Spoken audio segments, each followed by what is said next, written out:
to the update on the hyfntv network. I'm Tiffany. I'm Daniel. And I'm Caitlin. Hope you all had a great weekend. You know what day it is, so let's get this week started. Over the weekend, lots happened around the world, and like always, there is never a shortage of news to update you on. So here we go. We open today's news in remembrance of Queen Elizabeth II, who passed away on Friday, September 9th, 2022. You may remember we were just talking about the Queen when we discussed the types of government last week, more specifically the monarchies. Queen Elizabeth II, born Elizabeth Alexandra Mary, was not originally in line for the throne, and in fact it wasn't until her uncle, Edward VIII, abdicated, meaning he renounced or relinquished his duties as king, is when Elizabeth's father then became known as King George VI, thus making Elizabeth heir presumptive. After the king's death in 1952, Elizabeth was crowned as queen in 1953. Some duties she carried out as queen were opening parliament each year, announcing royal honors, organizing royal events, hosting foreign VIPs, and was the head of state, serving as a symbol of the country. Many changes took place for the royal family. For instance, in the 70s, Queen Elizabeth allowed their domestic lifestyle of the royal family to be filmed in order for citizens to see how they live. Of course, controversy has struck the royal family throughout the years, as would anyone whose lives are publicly watched and scrutinized. Nevertheless, they've remained loved by all since then she has celebrated her 50th year on the throne in 2002, her 60th year in 2012, and in 2015 she became the longest reigning monarch in British history. In June 2022, Britain celebrated the Queen's 70 years on the throne, holding a Platinum Jubilee. She is succeeded by her son, Prince Charles, now King Charles, and a phrase known well to all of Britain, "God Save the Queen," has now been changed to "God Save the King."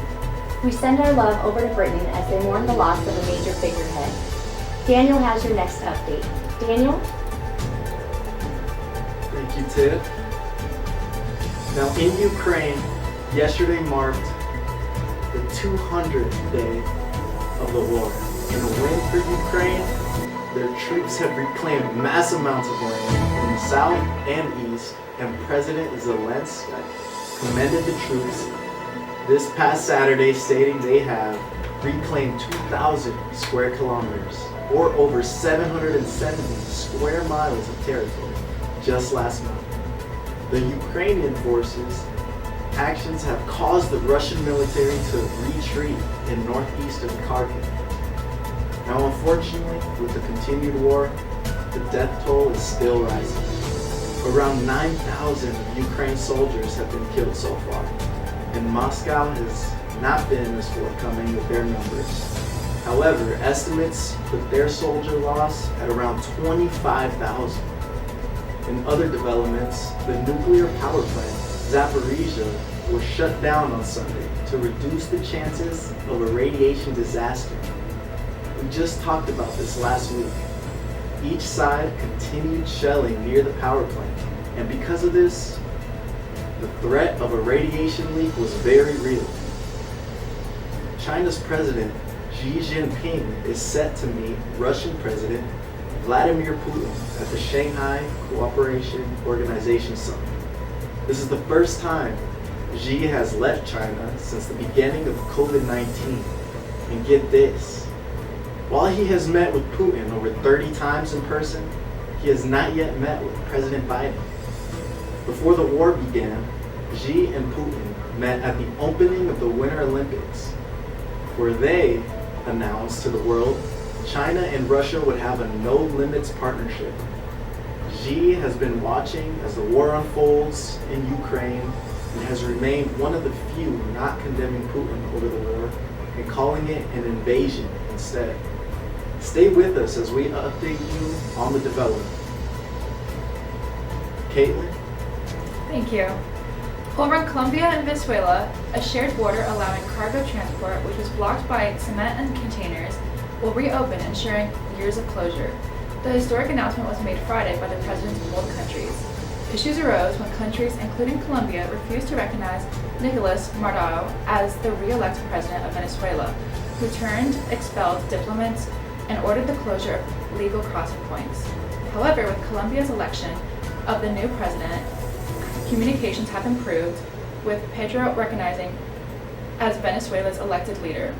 Since then, two presidents have agreed to reopen the cargo border and air services effective as September 26th.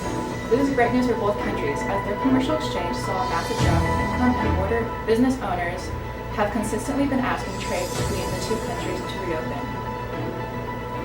Here in the U.S., extreme weather continues to hit the states, especially in California, where the Fairview fire has consumed around 27,000 acres in Riverside County. Thankfully, firefighters received help from Mother Nature as rain from Tropical Storm K helped contain the fire around 40%. Another fire in California, the mosquito fire, however, has not been yet contained and has burned through around 33,000 acres. When it comes to the election, the midterms are heating up. We here at hyfntv stress how important it is for you voters to know who and what you are voting for. Their policies and views will dictate our government is run. According to polls, inflation, government leadership, the economy, healthcare, and abortion rank among the top issues in the U.S. and will affect how people vote and are also expected to increase voter numbers.